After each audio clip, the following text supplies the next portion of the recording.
3 stones. Each one weighs more than a fully loaded passenger jet. For nearly 2,000 years, they have rested 20 feet above the ground without shifting by a fraction of an inch. Earthquakes have torn through this valley, empires have risen and crumbled into dust. And still they sit, exactly where ancient hands set them down. The question isn't whether they're impressive, it's much simpler than that. Stand beneath them, feel how impossibly large they are, and your mind asks it on its own. How did anyone move them? Because even today, almost no crane on Earth could lift one of these blocks as a single piece. Yet someone cut them from solid rock, dragged them across the landscape, and raised them into the sky, using nothing but rope, timber, iron, and the patience of thousands of human beings. For centuries, people have blamed aliens, lost civilizations, forgotten super technology. The real story is stranger than any of that, because Baalbek doesn't reveal what impossible machines once existed. It reveals what ordinary people become capable of when they truly understand physics. Deep in Lebanon's Bekaa Valley stand the ruins of one of Rome's greatest temples, the Temple of Jupiter. Even broken, its columns tower more than 60 feet over anyone who walks beneath them. Of the original 54, only 6 are still standing. And even those 6 are enough to stop you in your tracks. But the columns are not the mystery. The mystery lies beneath them. Hidden inside the massive podium that carries the temple is a row of 3 limestone blocks known today as the Trilithon. Each is around 64 feet long. Each weighs roughly 800 tons. To picture that, imagine 3 adult blue whales, laid end to end. Now imagine lifting them 7 meters into the air and fitting them together so tightly that 2,000 years later, you still cannot slide a knife blade into the joint. And the Trilithon wasn't even the largest stone they prepared. Less than a kilometer away, in the ancient quarry, lies a giant the locals call the Stone of the Pregnant Woman. It weighs about 1,000 tons. For centuries, it was thought to be the largest cut stone on Earth. Then, in 2014, archaeologists digging beside it found something bigger. A single block, still half locked in the bedrock, estimated at 1,600 tons. The largest stone ever cut by human hands. Stand in that quarry for a moment. The afternoon sun warms the limestone to the color of honey. The rough walls rise around you where stone after stone was carved away. And there, at your feet, lies a slab longer than 3 city buses parked end to end. Smooth on top, sharp at the edges, waiting for a journey it never took. Whoever cut it simply stopped. We don't know why. A flaw in the stone, a change of plans, the end of the project itself. But in stopping, they left us the clearest clue in all of archaeology, frozen exactly where the work paused. And it sharpens the mystery into 3 impossible questions. How did they cut it? How did they move it? And, most astonishing of all, how did they ever lift it? Walk into the Baalbek quarry today, and you're not looking at ruins. You're looking at a construction site that was never finished. And that unfinished stone shows us not just what the Romans built, but how. There were no hidden machines, no lost technology buried in the rock, only iron, water, and a patience that is almost impossible to imagine. It began with a line. Workers marked the exact outline of the block onto the bedrock. Then they began to cut. Narrow trenches around all 4 sides, swung out by hand, iron pick against limestone, blow after blow, hour after hour, until the channels were deep enough for a man to crouch inside. You can still run your hand along those trenches today. The walls are straight, the corners are clean. Every surface is the record of 10,000 identical strikes. Freeing the block from the bedrock beneath was the dangerous part. They couldn't simply hammer until it broke. One crack in the wrong place would destroy 1,000 tons of work, and there was no second stone waiting. So they used one of the oldest principles in engineering: controlled force. Along the base, they drilled a line of evenly spaced holes, and into them they drove wedges. Some believe the wedges were dry wood, soaked with water until the swelling timbers split the rock from within. Others argue for iron, hammered in sequence. Either way, the force was never sudden. It built slowly, evenly, until the stone released along a line the workers had chosen for it. No explosions, no saws, just physics, doing exactly what it was told. And the moment the block came free, the hardest part hadn't even begun. 1,000-ton stone sitting in a quarry is worth nothing. It had to reach the temple, a few hundred meters away. By modern standards, nothing. For 800 tons of limestone, it might as well have been on the far side of the world. Because the real enemy was never the weight. It was friction. No one can lift a stone this heavy. The only way to move it is to make it slide, and to make the ground fight back as little as possible. The Romans understood this better than almost anyone alive. Loose soil would have swallowed the block on the spot, so they laid firm roadbeds of packed stone and earth, hard enough to carry an impossible load. On top of that, timber tracks. Beneath the stone, a massive wooden sledge running over rollers, with the lead rollers carried back to the front again and again as the giant crept forward. Over and over and over. Many believe they even greased the tracks with water and oil, because when a thing weighs hundreds of tons, the smallest reduction in friction saves a mountain of effort. But what supplied the force? Not engines. People. Thousands of them. Picture hundreds of workers gripping ropes thicker than a man's arm. Picture great wooden capstans. Vertical drums turned by teams walking in endless circles, winding the rope tight and multiplying their strength. Picture overseers calling the rhythm, drummers holding the beat, so that every back pulled in the same instant. Pull together, and 1,000 tons creeps forward. Break the rhythm, and nothing moves at all. Think about the human scale of that. An entire small town's worth of people, organized into a single machine made of flesh and rope, hauling one stone across a few hundred meters. And there were no engines to blame when something went wrong. If a rope snapped, men died. If the sledge slipped, months of work could vanish in seconds, taking lives with it. Every meter forward was paid for in danger and discipline. It may have taken weeks to move a single stone, weeks of sweat and rope and bone. But slowly, impossibly, the giant arrived at the foot of the temple. And there, the builders faced the one problem that still divides engineers to this day. Quick pause. If you're enjoying this descent into the engineering the ancient world left behind, the kind that still refuses an easy answer, take a second to subscribe.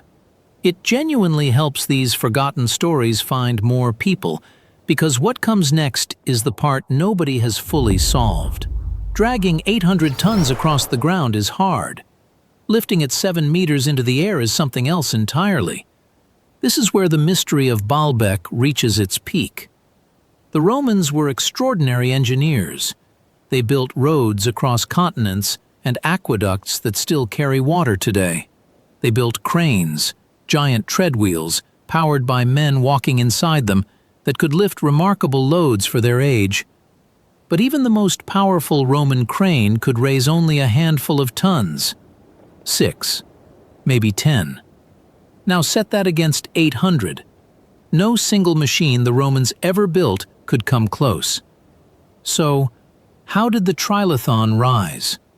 The answer almost certainly wasn't one extraordinary machine.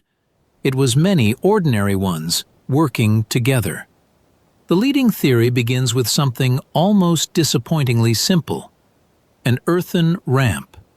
Rather than lifting the stones straight up, workers built an enormous sloping mound of earth and rubble against the podium, and then dragged the block upward exactly as they had dragged it across the quarry floor. Sliding, not lifting.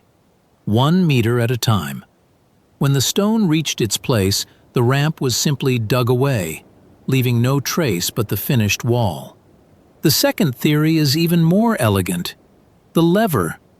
A team places a long wooden beam under one edge of the stone and pushes down. The far side rises a few centimeters, just enough to slide a timber underneath. Then they do the other end, then back again. With every cycle, another beam goes in, and the giant climbs a growing staircase of crisscrossed wood called cribbing. Each lift gains almost nothing, but hundreds of tiny lifts become 7 meters. No dramatic moment, no impossible feat, just thousands of careful repetitions. Most engineers believe the Romans combined them all. Ramps to climb, capstans to pull, levers and cribbing to place. No single trick explains Baalbek. Together, they begin to make the impossible look almost achievable. And that may be the real lesson. The greatest engineering rarely depends on one brilliant invention. It works because dozens of simple solutions are made to work as one. To really feel what that means, it helps to step out of the ancient world for a moment and into our own. Today, if you wanted to lift a single 800-ton block, you would be reaching for some of the largest machines humanity has ever built. The biggest mobile cranes on Earth can handle loads like this, but only barely, and never alone. They arrive in convoys of trucks, take days to assemble, and need hundreds of tons of steel counterweight just to keep from tipping over. They run on diesel engines, hydraulics, and computer-controlled load sensors. And even then, an 800-ton lift is treated as a major operation, planned for months in advance. The builders of Baalbek had none of that. No engine, no steel, no hydraulics. No sensor warning them the instant a load began to shift. They had rope that could rot, timber that could crack, and human muscle that could tire. And yet, they raised stones that would test a modern crew with all of its technology. That contrast is the whole point. We tend to assume that without machines, ancient people were simply stuck, limited to whatever a few strong men could carry. Baalbek proves the opposite. With enough understanding, enough organization, and enough patience, there was almost no limit to what they could move. The machine was not made of metal. It was made of people. And the scale of that human machine is hard to overstate. Moving one stone was not only an engineering problem, it was a logistics problem on the scale of a small war. Thousands of workers had to be fed every single day. They had to be housed, divided into teams, and kept pulling in rhythm for weeks at a time. Someone had to cut the timber, twist the ropes, repair the sledges, and replace the rollers as they splintered under the weight. Behind every meter the stone advanced stood an entire hidden economy of labor. And then there is time. We are used to thinking of construction in weeks or months. Baalbek was built in the language of generations.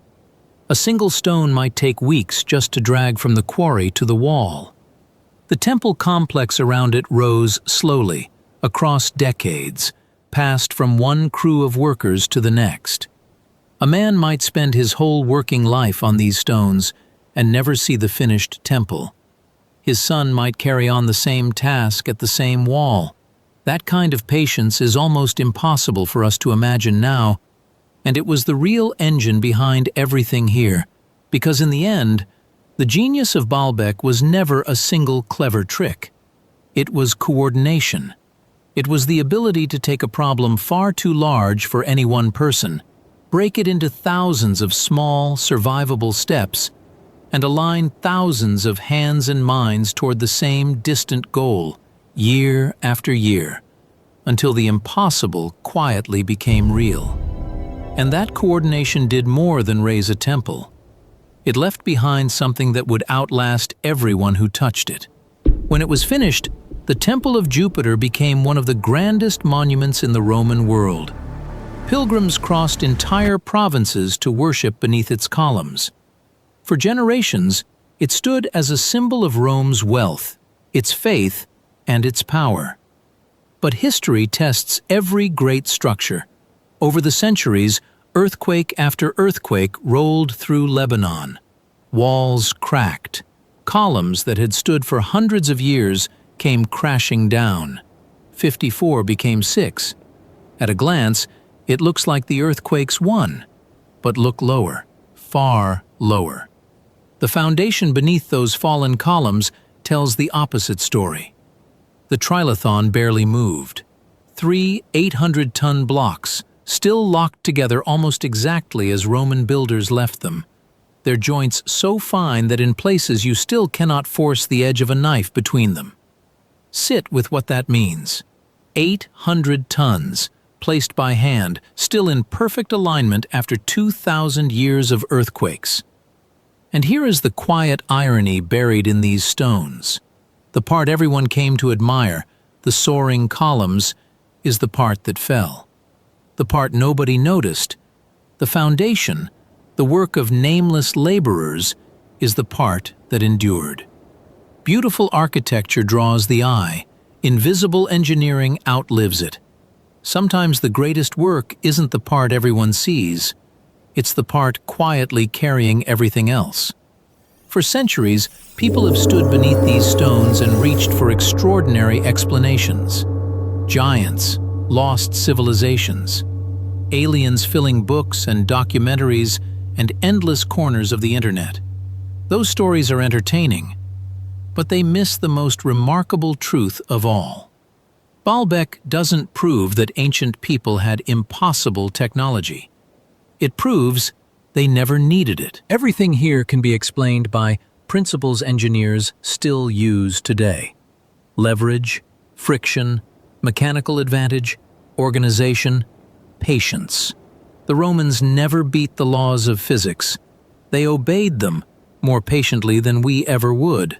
Where we reach for a bigger engine, they reached for more time, more hands, and a deeper understanding of leverage than we usually give them credit for. And that may be the greatest misconception about the ancient world. We judge the past by the tools people owned, when we should judge it by how intelligently they used them. The builders of Baalbek had no engines, no hydraulics, no computers. But they had time, discipline, and the rare ability to point thousands of people at a single goal. And that turned out to be enough. The temple has largely fallen. The empire that raised it vanished more than 1,500 years ago. The gods once worshipped here survive only in history books. And yet the foundation remains. The work of anonymous laborers has outlived emperors, armies, and religions. We don't know a single one of their names. We never will. But every visitor standing beneath those stones is still witnessing the result of their knowledge. Maybe that's the real legacy of Baalbek. A civilization isn't defined only by what it invents. It's defined by what it chooses to build together. So the next time someone tells you these stones must have required supernatural technology, remember this. The greatest mystery isn't how impossible they seem. It's how easily we forget what ordinary people can do when knowledge, patience, and teamwork come together. Which leaves one last question, and I genuinely like your answer. If every machine we depend on vanished tomorrow, every crane, every engine, every motor, and you were left with nothing but wood, rope, iron, and the people around you, could we still raise a 1,000-ton stone the way they did? Or have we traded that kind of patience away for good? Let me know in the comments. And if you love uncovering the forgotten engineering that still shapes the world beneath our feet, subscribe and stay for the next journey. Because some of history's greatest achievements were never written down. They were simply set in stone and left for us to wonder at.